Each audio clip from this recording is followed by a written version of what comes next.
Telangana CM Revanth రెడ్డిని నూతనంగా నియమితులైన సీఎస్ రామకృష్ణారావు మర్యాదపూర్వకంగా కలిశారు. సీఎంకు పుష్పగుచ్చం అందించి ఆయన కృతజ్ఞతలు తెలిపారు.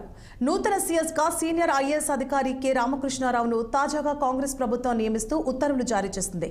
ప్రస్తుత ప్రధాన కార్యదర్శి శాంతికుమారి ఈ నెల 30న పదవి విరమణ చేయనున్న నేపథ్యంలో సర్కార్ ఈ నిర్ణయం తీసుకుంది.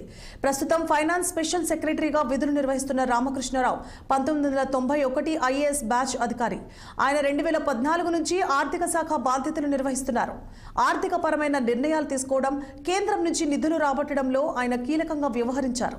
ఈ నేపథ్యంలో తెలంగాణ సర్కార్ ఆయన్ని సీఎస్ గా నియమిస్తూ నిర్ణయం తీసుకుంది.